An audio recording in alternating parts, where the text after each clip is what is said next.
Right, welcome back to episode number 12 of the Strong Opinion Hibs podcast. I'm your host as always, Calvin, and I'm joined once again by my good mate and my co-host, Charlie. How you doing, Charlie? I'm good, mate. You might have noticed I'm in a different room this week. I've moved house to Stirling, so just getting used to living somewhere else now. But I'm doing good, mate. How are you? I'm doing fine, mate. Just same old day. Obviously a bit of a disappointing result the weekend there, but we'll dive into it and we'll chat about all that. But as always, just as we get started, mate, I got a new delivery this week from Jimmy over at High B Pins. He sent out some of the Russell Latipo ones, and they look really, really good. Like so, They look class. I think he sent me 3 of them, 2 Riordan ones as well. So we've got loads of new competitions coming out for the listeners as well, which will be good. And loads of stickers to go along with it as well. With if you're a winner, obviously, if you win the High B's pin, you'll also get free stickers to go along with it, wearing the home or home and away shirt or vice versa. But do you want to chat a little bit about Recast, mate? It's been quite good so far, hasn't it? I think we were up to 18 views last time I checked. We're doing well, mate. Just ticking along nicely. So happy with how it's going, and hopefully this week goes just the same way. We're hoping to get. If you go onto the app, we'll post our link on YouTube and below in the bio, and we'll post it out on the Twitter on Recast.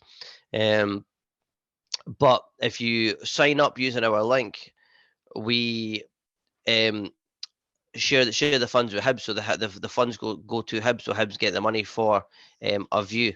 So the funds that you use with your credits, if you use that to watch one of our videos, and the money that's generated from that goes to Hibs, which is great. So it's a great way to support the club, as we've said the last couple of weeks. And so do we officially work for Hibs or not then? That's the question. I wouldn't say we work for Hibs, mate. I think we work in partnership with them. I'll put it down on the CV. If you're looking for a new job, mate, you've worked for Hibs, so. But I know it's decent. No, it's going well, mate, and Long Bangers are doing some good stuff on Recast as well, so make sure to check them out as well. I definitely check them out if you haven't already done so. Good guys over there, and that they're good guys, both of them. Know them fairly well just through the podcasting and things like that. But they're good guys. Right, mate. St Johnstone game last week. We obviously had Sam on from the Dogger Saints podcast, which was a well-received episode, mate. Even had a few St Johnstone fans tweeting in to let us know that they enjoyed the listening to that. So it's good to see that these fan collaborations, are bearing well for both fans. It's quite interesting, because when we first started doing them, I didn't know if it would just be solely Hibs fans listening because it's a Hibs podcast, or for their fans would listen in. But it was nice to see the Saints fans listening in. Aye, it was good, mate. So Sam predicted a 1-0 win for St Johnstone, mate, and that's what it was. What did you make of the game? I mean, I think it was a 0-0 game, mate, apart from that one stupid mistake for Porteous with the pass. But I mean, St Johnstone are a well-oiled machine. We know that. We've seen that a couple of games this season. Mm-hmm. We really struggle to break them down at home and away, come to think of it. But I mean, we've won there more recently than we've beat them at Easter Road. But you know what, mate? I was disappointed on Saturday. I felt like this was the game that we could have taken it to St Johnstone. Got our ball on our foot on the ball and just taken the game to them. But obviously missing Nisbet was a massive hit, and we looked a wee bit devoid of ideas when we went 1-0 down. And like I say, mate, I think it was a 0-0 game with just one mistake, and it cost us. I mean,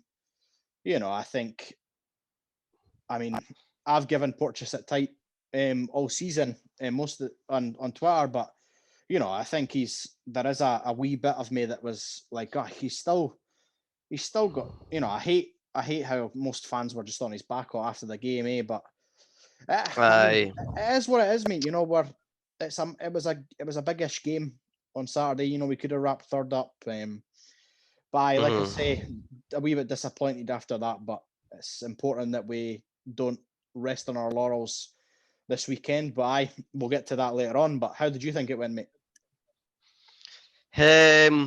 Disappointed, mate, but not surprised. I wasn't surprised by that result. It's if you've listened to the 12 episodes so far, I don't think I've got one prediction right. And I think that's just a wee bit testament to the team this year. Like, it's really hard to predict. Like, I mean, there a lot of folk have been saying they've been consistent, but obviously they have, and they've done well to get to third. But I just struggle to predict the match. Like, for example, like, I mean, you'd expect us, like, look at the way we play against Rangers a couple of weeks ago, right? You know, arguably should have came away with a point. Yeah, felt a bit robbed coming away with nothing, or maybe even more. And it's like Hibs were amazing that day. Like, they played so well. Like, and they utilised the wings well with Boyle, and they looked a bit. They looked like a threat going forward with the front three and things like that. And then it's like whoever we're playing, we're either on par with or just a wee bit below. It's like we could play Rangers and we'll come up to their level and we'll give them like a really good game. Or it's like if we're playing Livingston at home, it's like we'll be on their level, and it's like we might just have enough to win it. But it's almost like we just shift like one gear up. Like, it's been rare that we've given teams a spanking this season. I don't know if that's because obviously the fans are that or what, or it's just been hard to predict, eh? And I thought, you know, St Johnstone, I'm not going to say they're our bogey team because just about every team's our bogey team, I feel. But they're a good team, mate. As Sam said last week, I mean, they fly under the radar and they don't get a lot of credit, but they're a good side. Like, they've got good players, they're managed well, they've got a strong wee fan base. So they're a good team, mate. I like them. I must admit, I do think they're a decent side. A lot of nice players in there as well. It's just, as you say, mate, it's frustrating, but I'm not surprised. I mean, this Hibs team, I just say it's just typically like I could predict it, man. Like, I could predict them like not going out and like smashing teams. Like, we never smash teams. Like, it's predictable with what's on the line, because a few folk have been saying that wasn't an important game, and a lot of folk, the players have got their eye on next week and that. Like, maybe they do, but like that I think that's quite unprofessional if they do, because they are quite able to, like, you know, decompartmentalize the games and like put one to aside. The cup's the cup and the league's the league, and you know, I just think that had they won that, I'd have been feeling a lot better, and my focus would have solely went on the cup because we'd have had third wrapped up. Yeah. I mean, as I tweeted out there, it was a missed opportunity to see Hibs wrap up third. We would have been 6 ahead of the Sheep with 2 games to go and 9+ goal difference. So even if we lost our last 2 games, they would have had to, you know, they would have had to beat us 5-0 and Celtic 4-0 and Rangers 4-0. Like, it's not going to happen. Do you know what I mean? So even if we ended on level points, we would have got a third on goal difference. So we could have took our foot off the gas there. So I just think there was a perfect opportunity to wrap up, and I just think it's typical we didn't do it. It's like we've always got to do it the hard way.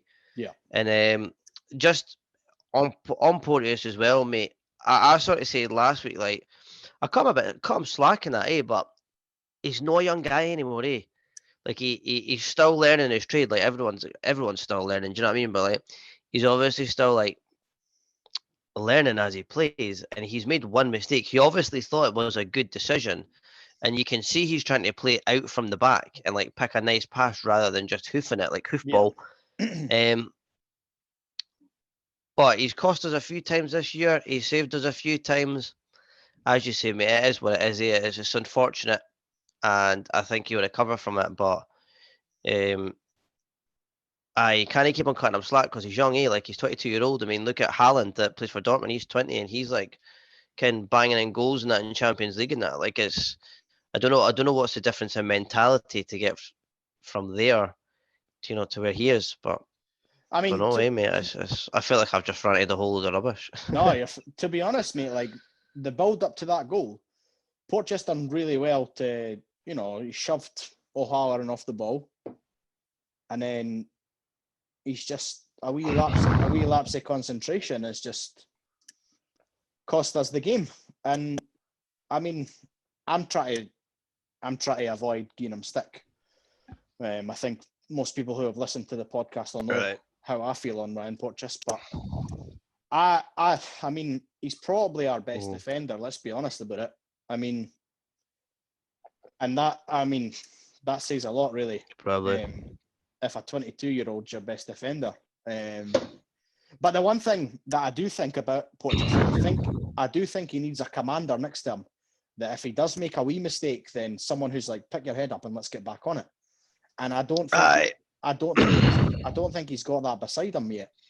And I mean, Paul Hanlon, McGregor, Cup legends, Cup club heroes, but I mean, I don't think a lot of experience there, mate, between the two of them. Even McGregor, like tons of experience. Think who Hanlon came through with, like Rob Jones, Chris Hogg. He's played with him, and I was coming through when we had Saul Bamba as well. He's got a lot of experience on his shoulders. That if someone like Porteous, or if we bring another defender in the summer and they make a wee mistake, I think your club captain needs to be the one who's puts the arm around them and is like, it's all right, don't worry about it. Because I do think that it was a 0-0 game written all over it, and it's unfortunate that the mistake went our way. But I mean, like I say, mate, I don't think Porteous is a bad player. He's probably our best defender, come to think of it, like I just said. But I just think, he needs someone beside him that's going to gee him on when things aren't going his way. But I think that's it. I think we need to forget that he is still young, but he's got a lot of experience at the same time. I think from him as well. I mean, Boyle cost us the game with that. When we played Aberdeen earlier on in the season, I think they beat us 1-0 at Easter Road or something like that, where they gave that penalty away, and he done that like it was just a crazy moment where he sort of tried to turn and kick the ball and clear the ball and booted the boy. Like, I mean, we're a team, do you know what I mean? So if one of us makes a mistake, we all make a mistake. But I do think it'll stand him in good stead. He obviously loves the club, and that you could see that when he was put the penalty in against Motherwell and that. But listen, he's made the mistake. We all make mistakes. We'll move on for it. Exactly. But nonetheless, I think St Johnstone are a very difficult team to play against, and I don't think they get the credit they deserve. I think they're a good side, mate, and they're a tricky side. What did you think? I think that says a lot as well. We folk want to avoid them in the cup as well. Can we're playing within the St Johnstone? Which is crazy. But what did you think? The biggest takeaway for me, mate, is we could have had third wrapped up.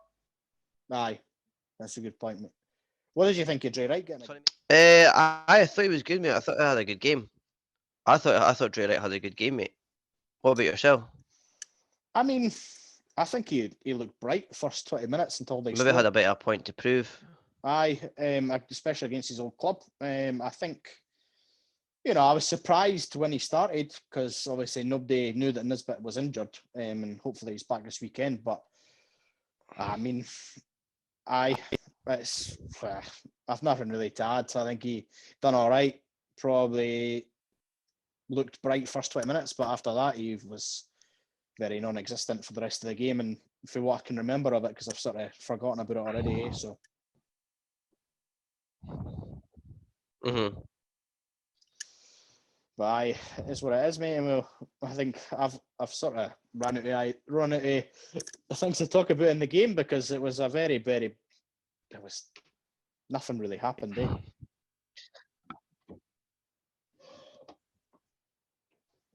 You're right, mate.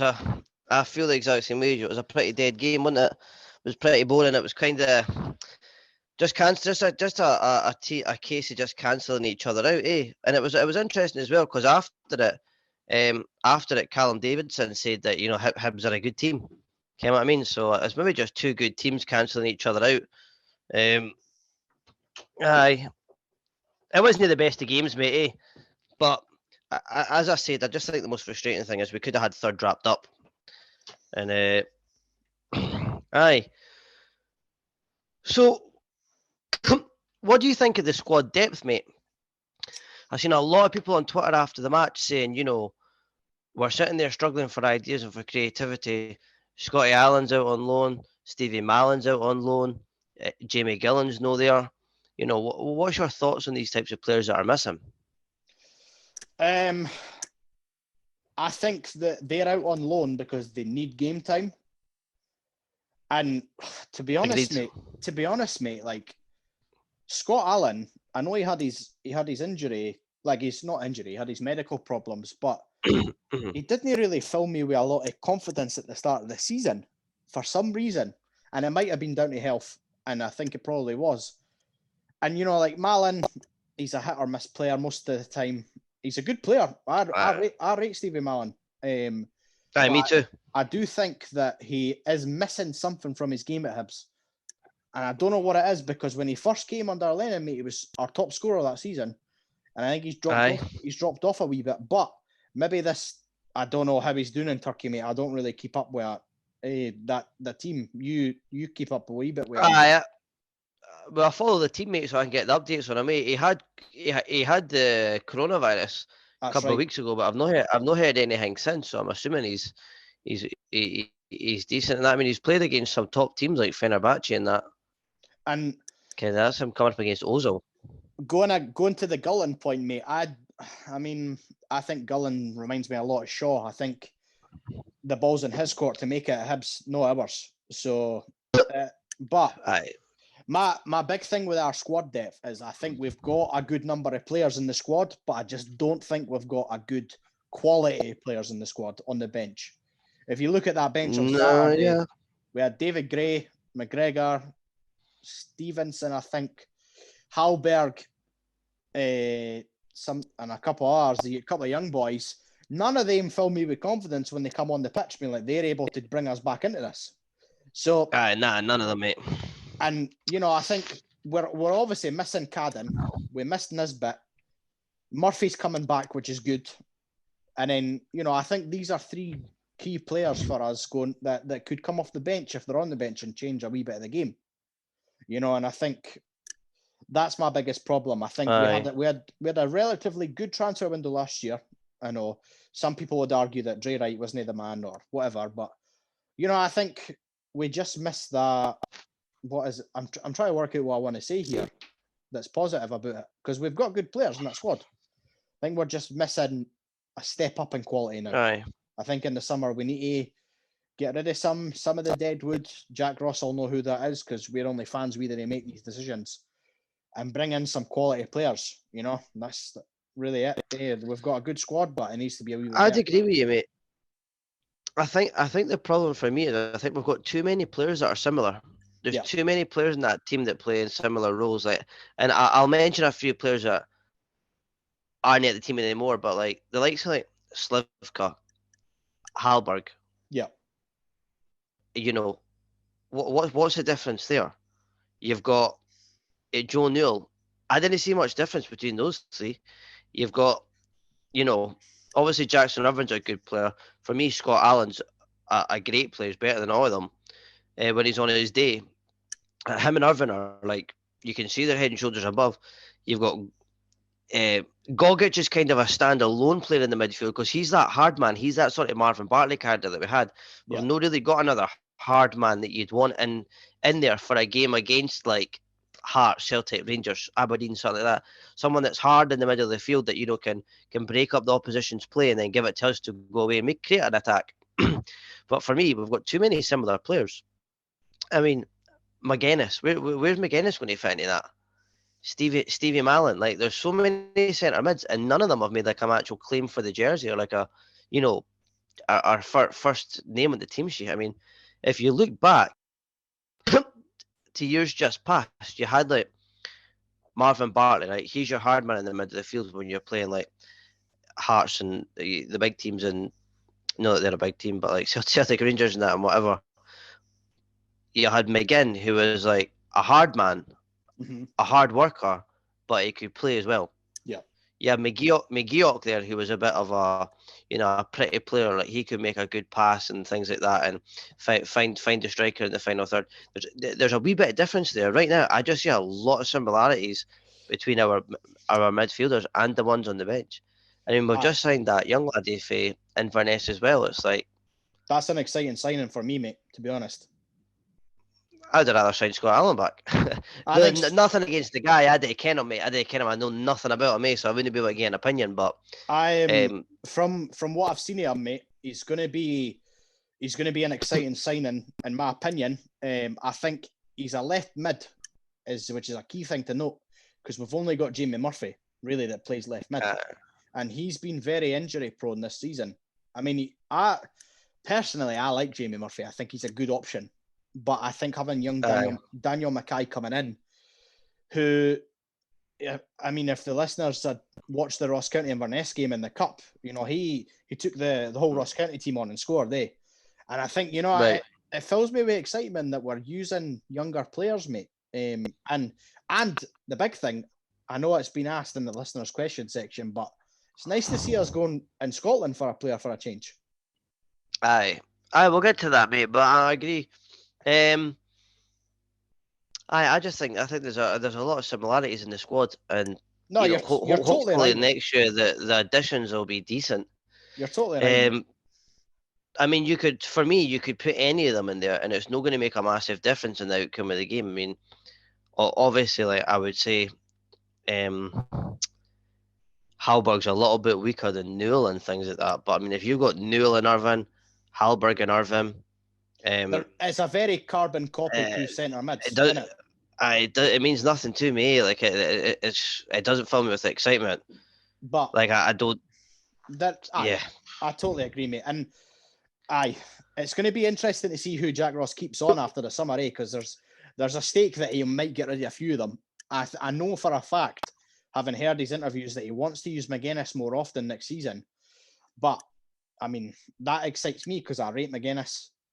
But there is also that tension there that is McGuinness injury prone, because I don't know what his story is, but he's never. Does that mean when Stevie Mallon comes back, is he going to be in with a shout or what? I actually think Mallon's a good player. Like, he gets a lot of hate, and I think he gets a lot of hate because people only see him as he can score free kicks and he can score a wee goal here and there. But to be fair, mate, I actually think when Stevie Mallon came that couple of years back, he was one of our best players that season. And he was our top. He was one of the best players for St Mirren that year before we took him. And it's, I think, looking at the bigger picture, Stevie Mallon and Scott Allen are two very, very good options in attacking mid. Mm-hmm. But I agree, mate. It's the idea of both of them will want to play football, because Scott Allen's just came back for potentially a career-ending medical illness, and Stevie Mallon wants to play football. So, it's one of these ones that, does Stevie Mallon just want to cut ties with Hibs and move to a club where he's going to get more regular game time? Or does he? I seen in his interview when he first went to that Maltalia Sport or whatever they're called, he did say that his intentions were to return to Hibs and fight for a place. So, I mean, at least he wants to be there, eh? I think for me, here's a question for you. Do you think in recent years we've maybe just been too spoiled at that position, that centre mid position? I think there's a lot of fans, probably myself included, that compare a lot of midfielders that we bring in to John McGinn, because John McGinn was the best centre midfielder we've had in a while. Probably like the last... it's been... at least 10, 15 years. Since maybe Scott Brown. Give or take. You had Brown and Thompson who were absolutely minty together. And really, there's a lot of fodder in between, just rubbish. Yeah. Until you get to McGinn, McGeoch, Allen, Fivey, folk like that. There's a lot. I mean, there's a couple standout players. I thought personally that George Claros was a good player. I thought Claros was alright in centre mid. Second sort of spell he had, he was decent. He took a while to adjust, but to be honest with you, there's no that many in there other than that I can really think of that stood out. I mean, you have to be realistic. I mean, we had players like freaking Isaiah Osborne in the middle of the field, and Tom Soares and Gary Deegan, and it was a painful couple of years, mate. Rubbish, mate. And then we got to that stage of having McGinn and McGeoch, who, for my money, were the two best centre midfielders partnership out with the old firm in Scotland at the time. Maybe better than what Rangers had. Celtic it's hard to disagree with me, eh? But obviously we're obviously biased, but I mean, I don't understand players and we've had this debate before. There's that Turnbull that's at Celtic, right? I don't think he's a better player than Scott Allen when Scott Allen first went to Celtic. No. Maybe I'm biased, but see when Scott, and if the listeners are listening, comment and let me know what you think, because see when Scott Allen first came to Hibs, I mean, he was absolutely many. Like he's probably one of the best players I've ever seen. Like just the way he passed the ball, like he absolutely destroyed Rangers in that 4-0 game. Like there's no way he couldn't have walked into that Celtic team. Nah, But guys absolutely, like mate. Turnbull and that do. I just think, yeah, hey, like Aye, no sure, like it's an interesting one, mate. I think, my biggest thing is we do miss players like Malin when we're looking for a goal, because Malin could come off the bench and score, eh? Like, I don't think Hallberg can come off the bench and have the same impact on the game that maybe Allen or Malin or... He's not a game changer, mate. Exactly, I agree with you what you're saying there. He's not a game changer. Didn't get me wrong, Hallberg's had a few good games for Hibs. Like, aye, I think he's offered us, like, personally, I think he's probably one of the ones that will leave this summer in that position. Imagine so, aye.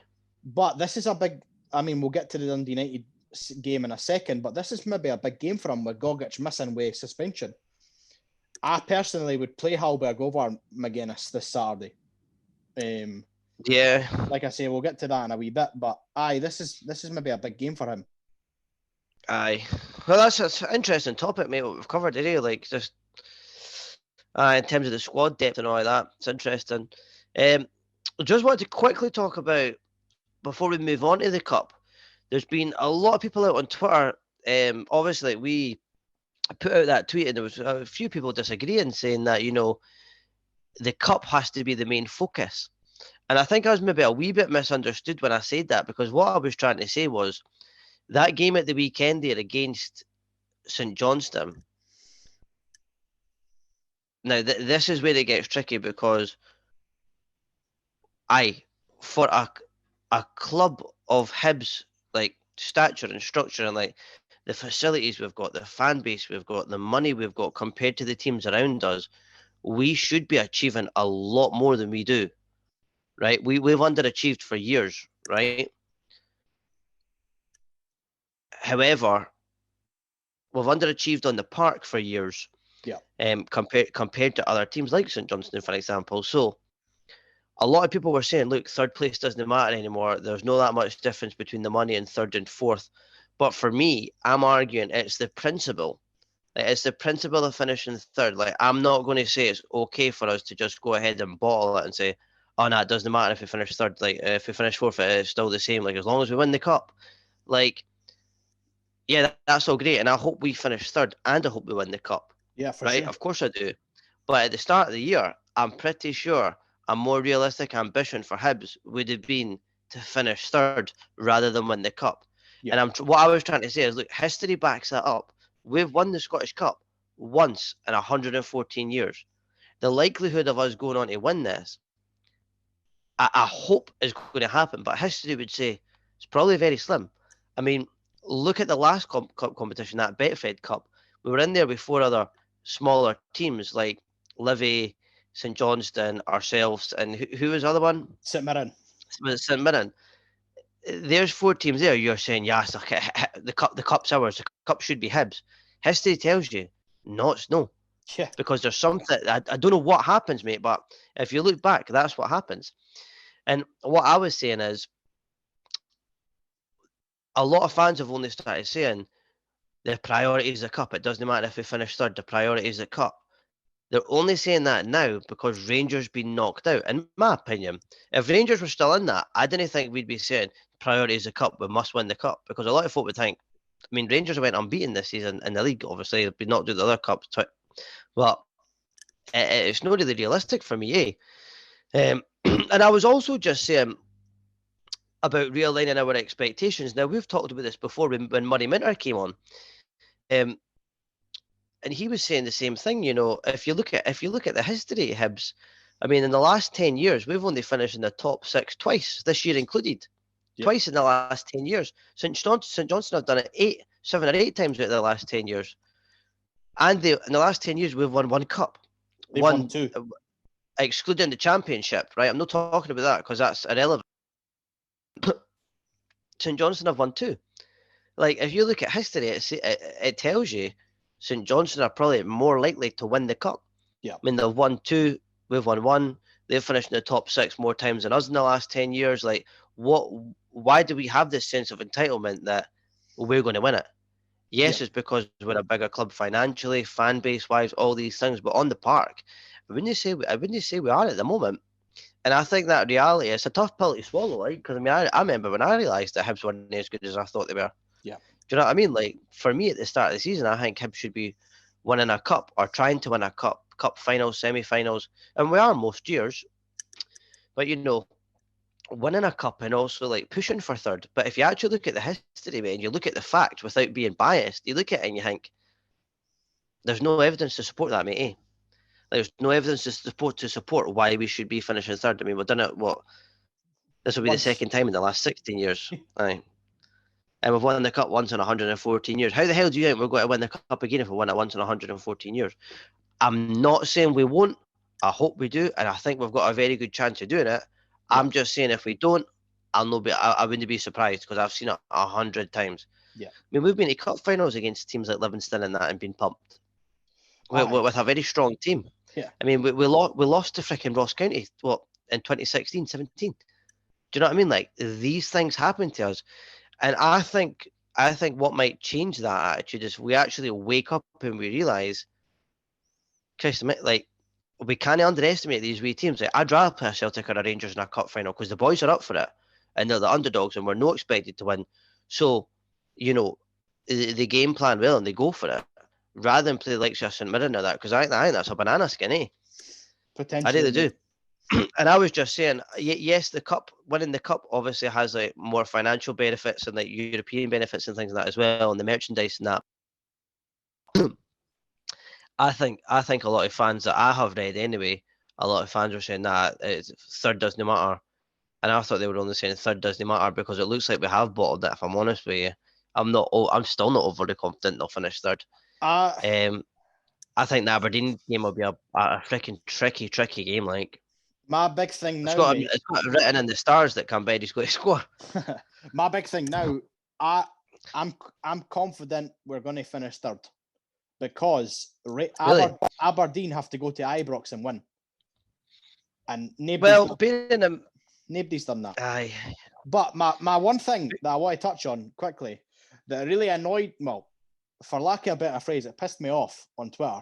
Yeah, was when somebody commented saying that, are you saying that we should accept mediocrity at Hibs? No, it's not what we're saying. It's just saying wake up and smell the coffee. That's what we've been given.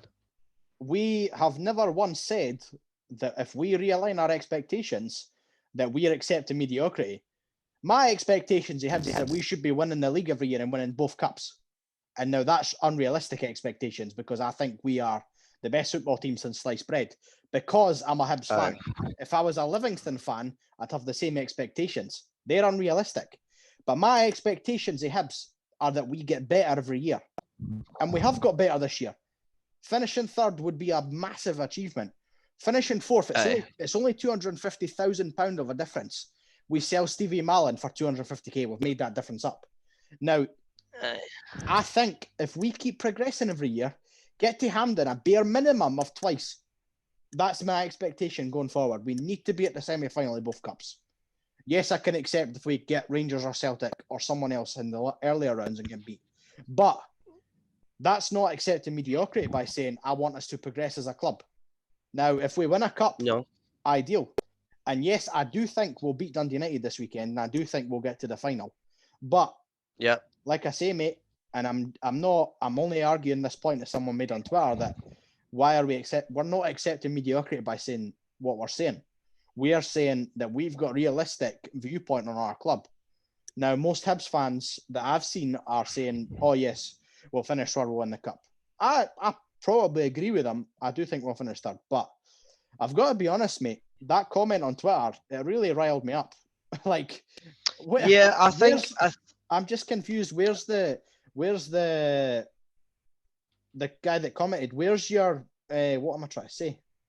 I've sort of lost. Like, where's your facts to back that up that we are saying that we accept mediocrity? It's not like my thing, Calvin. You've got your own opinion on it, but my viewpoint on it is that if Hibs are progressing every year, massive well done to the club. And we are progressing. We've got an owner who is willing to spend money. We've seen that this year. Yes, Jack Ross, he probably, I've got my opinions We on are. Jack Ross, but we're improving as a club, mate, and that's all we want as a club.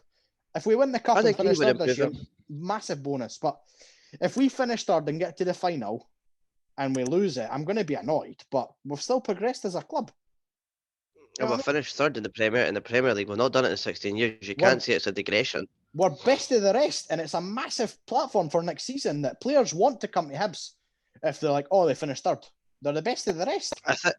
I think the thing is as well, like, to be honest with you, when we put that out on Twitter, I think it's actually quite easy to understand. Like, if you don't come to the table with like an agenda, like if you don't come if you just come with open ears and just listen to someone else's opinion, then I think you'd be able to understand it better. Like I feel like that guy, the guy who said that, like, no, we're not accepting mediocrity. Like, who would do that? What we're saying is, look, here are the facts. These are the facts, right? Well, don't get mad at us about it. Like, the fact is, yes, we love the club. And what I was saying earlier, on the same hand, yes, St Johnstone statistically are the favourites because they've won the cup twice in the last 10 years. They've finished higher up in the league than us. Like, statistically speaking, on the field, they've got a better chance because they've proven it if you look back at their track record, whereas we haven't. We've lost to Ross Counties. St Johnstone's in the past, cup finals, semi-finals, things like this, right? However, although that's the fact, me being a Hibs fan and being biased, I also believe, and I don't know why I believe it because it doesn't line up with the facts, I also believe that we should be finishing third every year and we should be winning a cup. Because the reason I believe that is because we've got the foundations there. We've got excellent training facilities. We've got excellent fans. We've got a good owner. As I said, the money that comes into the club, like we've got more money than all these other teams. Why are these other teams doing better than us year on year, where they've got less resources? Why? But they are. I don't know why. So it's kind of a catch-22. It's like, no, we shouldn't really be doing. Like history says, we won't do better, but my mind says we should. I mean, if any Hibs fan can come out and easily say that they don't care about the cup, they're a point-blank lying to us, right? But on the other hand, there's so many Hibs fans that are like, it's fine, finish fourth, we finish fourth. We were almost 10 points. We were almost that's a step to mediocrity. Bang on the money, mate. We were almost 10 points clear of Aberdeen, and if we throw that away, then that's a mediocre finish to the season. That's mediocre. And this is a very poor Aberdeen side as well. A very poor Aberdeen side. They can't buy a goal. They never scored for 6 or 7 games, mate. And it's fine because it's only £250,000 their difference.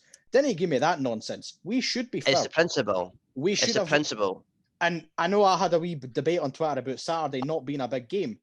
But yes, it's the league. It's not as big as the cup. But Saturday was what's on the line, mate. Saturday was, and I do think we'll finish third. But Saturday was a big game to wrap it up, and then just we could almost take the foot off the gas and experiment a wee bit going into the last 2 games. Do we give Dabrowski a run out, or do we do this? But now it's like it's almost not squeaky bum time because Aberdeen needs such a swing.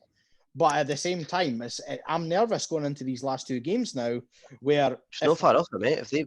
And it's almost like it's too. It's like we could have had 2 games that were like, well, if we get beat, it's fine because we're third.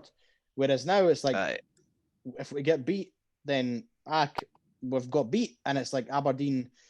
I mean, to be honest, mate, it's a monumentous ask for them to finish third, isn't it? Like they've got to beat us, and then they've got to go to Ibrox and have a 6-goal swing or something. But like, it's just frustrating because I could have had it wrapped up, mate. And I just think some Hibs fans like to just jump on people's opinions without like you say, without having an open ear. And if people want to say to us that we've got something that we're saying the wrong things, then I'll happily take it on board. But it's just maybe some Hibs fans are like, well, I'm right, you're wrong. But there we are. Yeah, I think for me, everyone's entitled to their opinion, and at the end of the day, like it's only a game. Do you know what I mean? But at the same time, I think if you look at the history, like, and I mean Murray Minter argued as well, like, it's not pretty looking at the history, like it's been pretty poor. Yeah. Anyway, mate, listen, Dundee United preview. What you thinking? Score predictions? You're feeling confident? You said. Aye, 3-0 Hibs. Really? 3-0 Hibs, mate. I think this is the marker. This is the marker because Wow. Dundee United lost at the weekend. We lost at the weekend. St Johnstone won obviously against us, and St Mirren lost. I mean, that's the other tie, but 3-0, mate. Let's go and do them. Like, why? I think we've got to go in with a wee sense of confidence and a wee bit of a swagger that we can do it.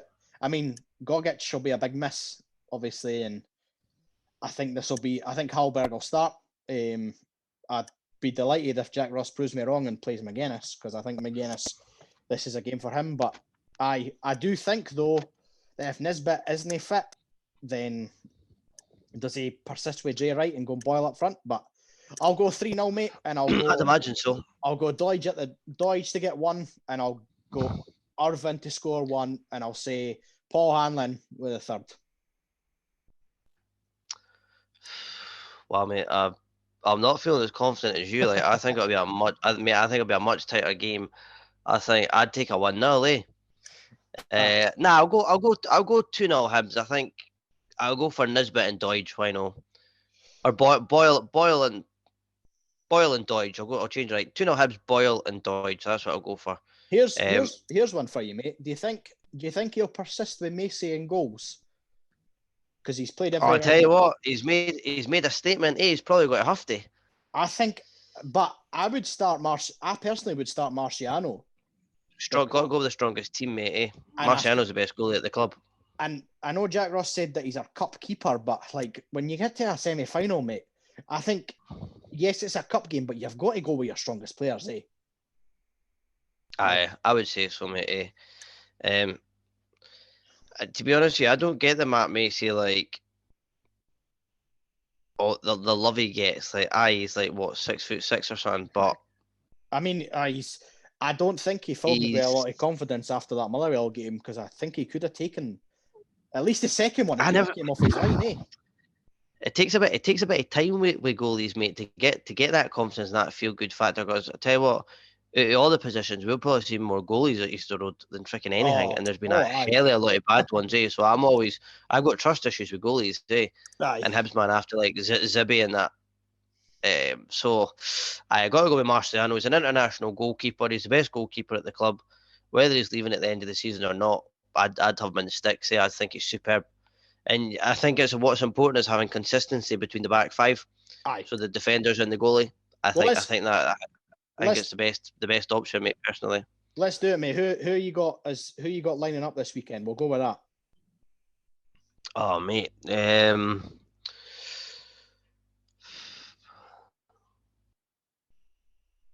I'll go Marciano in goals. You got McGinn right back. Probably Hanlon and Porteous and Doig left back. It's the midfield that trips me up, eh? I find the midfield's quite hard to predict. Are you going 4 at the back? I think so. Would you think he'll go 3? What's your team? I think he'll go. I think he'll stick with the 3-5-2. I think personally, I'd play Marciano, but I think he'll go Macy, McGinn, Porteous, Hanlon as your 3 centre backs, and I think he'll go Doig left wing back. I think he'll go Hallberg, Newell, and Irvin, and Boyle. Hopefully, Boyle right wing back, and then Doig Nisbet up front. That's our strong. I think that's that's a strong team. Yeah, we'll probably something similar to that. Yeah, it's hard to look past that, isn't it? To be fair, the big thing is, mate, if Nisbet is unfit, do you think he'll go Boyle up front and play at right mid or right wing back? He'll have to. He done it earlier in the season. He'll go Boyle up front. I don't think Boyle's as effective up front. I think he's more effective on the wing. He did score. He has scored a few at striker this season, though. Like, But he gets put in the positions though, mate. Do you know what I mean? he's But I think he's much best better. on the wing. I totally, mate. He's more. I think he's more effective out wide because Yes. the defenders double up on him and allow, if he gets past them, there's a wee bit of space. And I think I prefer him out there, eh? definitely agree, mate. He's been my player of the season, hands down. He's been good. Like he's been very, very good.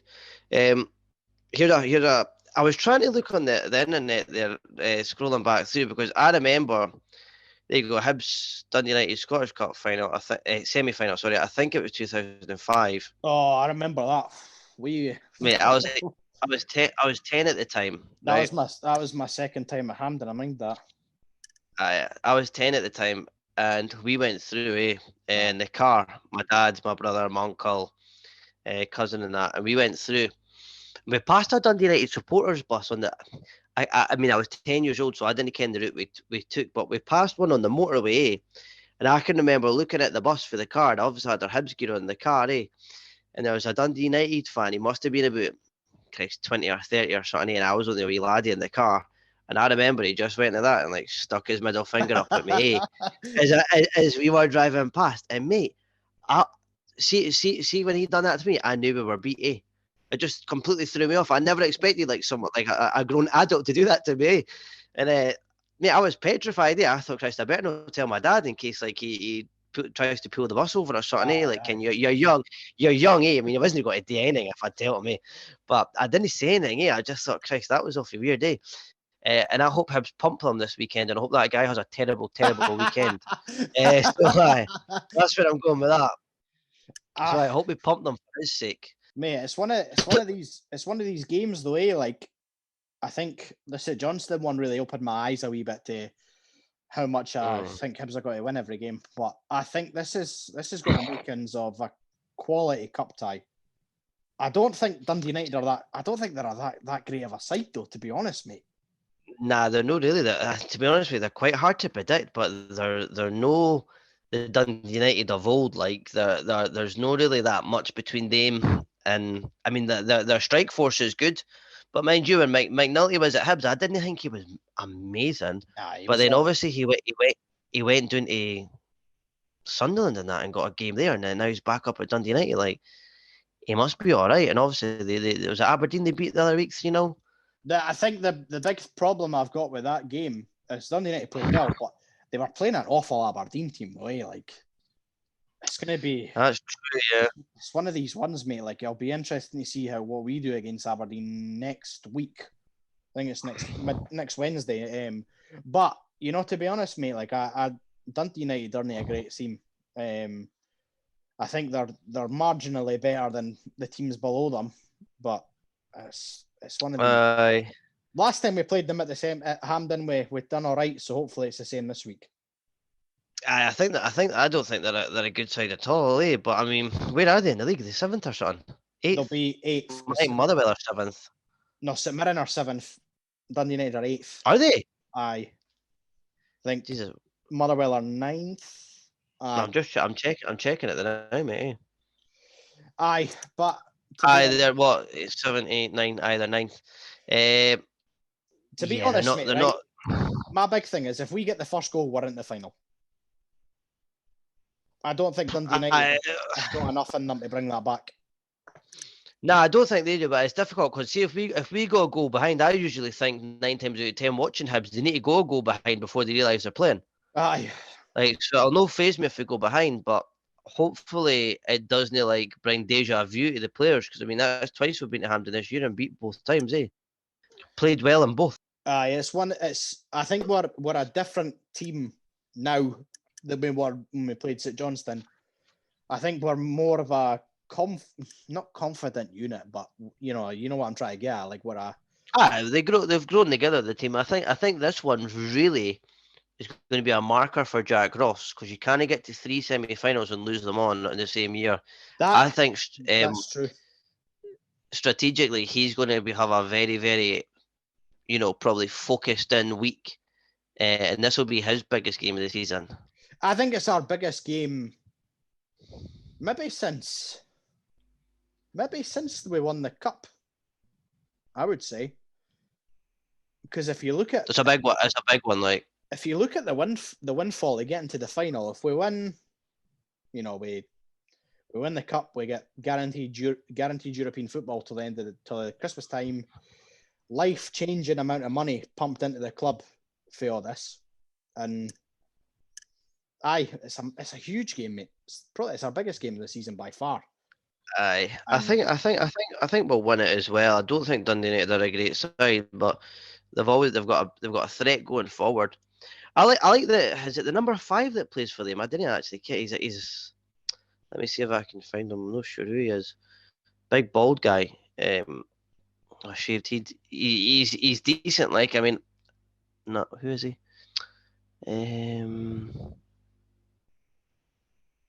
Is it Mark Connolly? Is that who it is? No, him, is it? Mark Connolly plays centre back for the Mank. It could be him. That's him there, mate. I like him. I've seen him at Easter Road a few times, eh? It was the one we played him. I can't actually mind what the score was, but Shanklin scored and they went 1-0 up. Was it the 4-2 game? Is that what it was, mate? I can't mind. It was that long ago. But, oh, man, see the way that boy shouted at them and controlled the team? Like, scary, scary guy. Like, he's a decent player. They've got a few... I just think... They've got a few decent boys, eh? We should have enough to beat them. I think we've got better players in probably every position, eh? Like we're man for man, 100%. But it's be an interesting one for Jack Ross, mate, definitely. But I think we're both quite confident in terms of going through. To be honest, mate, right? If we get beat, I think Jack Ross's jacket it's on a sugary peg, innit? It's one of these ones where if we say, for example, hypothetically, we get beat on Saturday and finish 4th, and then mate, it's finished for me. Like that's unforgivable. It's unforgivable because bottle merchants at the highest order. If that happens, it'd be unbelievable, mate. We've Hibsed it. I hate that phrase, because everyone says, "Oh, you've Hibsed it," but it's like, if you understand the real meaning of Hibsed it as being like a goal behind and coming back and winning. So. Like, for example, when we were 2-0 down at Tiny, we Hibsed it. Right. But the 90 minutes, we'd drawn the match and they went on to win it. And then being 2-1 down at in the final, and then Hibsed it, won it. So I hate when folks say that, eh? But, mate, I think, it'll be an interesting game, but we should have enough to get by them, eh? I think so. And I think if we get to the final, we'll win the cup, mate. I've got to be honest. I think so. No comment, mate. Be watching like the Chiefs. No comment. Well, hopefully next week we can come back and make a wee prediction for the final. But I think if we get beat, I'll actually we'll bounce back, but it'll be a sore one, mate. It'll be really sore for a while, and there's going to be a lot of people. Be a lot of people that are like Jack Ross out if we get beat on Saturday. They'll have their reasons for it, mate, and they might be right as well. This is an interesting debate, and I know this episode's going on quite long and we're not even finished yet, but I would say here's an interesting debate, right? See, a lot of people say it's the manager, right? Not many people say it's the players. Like, for example, like have a look at Celtic at the moment, right? I was thinking about this during the week, right? Celtic have been absolutely abysmal even after Lennon left. And who's to blame there? The players. Like, is it the players? Or, I mean, Lennon's not there anymore, so you need to take him out the picture. I mean, I don't remember Lennon getting...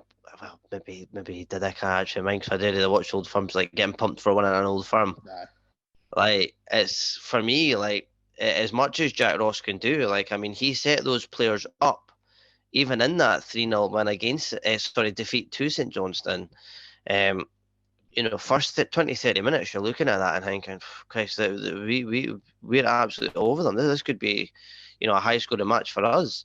And then, boom, they've scored, and it's like, heads are doing it, but we're beat already. Aye. Like, for me, some of the blame has to lie with the players as well. There's only so much Jack Ross can do. Do you know what I mean? Aye, for sure, mate. I blame Jack Ross for the 3-0 St Johnstone one because of the substitutions and whatever. But you're right, the players need to take a wee I bit. agree with you as well, mate. I mean, but probably goes hand in hand. But I do think the players need to take a bit of blame as well. I mean, did Jack Ross lose that game at the weekend? No. With Porteous' mistake? No. Probably not. No. Yes. I do think we'll win on Saturday. I think we'll win Saturday, mate. But I hope so, mate. Right, we'll jump on to our next segment anyway. We'll quickly mention the Derby win for the women's game. 6-0. 6-0, mate. I wish it was 7. I know. Yeah, it was really special. Did you see the thing the Hearts tweeted out? I think Hibs had tweeted out something today with like the 5-1, which was like the count of 6 or something, and then I think it was the Hibs ladies tweeted it out saying because sometimes 5 isn't enough, and it was like 6. It was. You seen a bit of the game, mate? Watched a wee bit of the game, mate. They were exciting to watch, to be honest. The goals were good. I think the Hibs women's team didn't get enough credit, really. They've been in the Women's Champions League before, and they've been good for a while. They've got a good set of players there, eh? Like, obviously, I know they're not as well supported as the men's team, but they're a very, very good women's team, I would say. Or good football. I think a lot of them are in the Scotland team, or a lot of them have been in the Scotland team as well at the World Cup. Some of them went to the World Cup, and I think it's a good advert for women's football, mate. When you're seeing Hibs pump Hearts 6-0, I wish the men's team would pump Hearts 6-0, but I know. Delighted. I think they've been a bit unlucky this season so far. I think they're sitting maybe mid-table in the women's league, but good to see that they won. They beat the Hearts, and I've not really got much else to say on it because I don't really. I missed it. I didn't realise it was on. Just busy at the weekend, but any team, even if it's under 12s that beat Hearts, I'm all ears. Well, so that was good, mate. Well done to them for sure. Right, well, we move on to kit numbers then, mate. Episode 12, so we're looking at players that have worn the number 12 shirt for Hibs, and we'll pick our favourite out of the bunch. I'll read them to you, mate.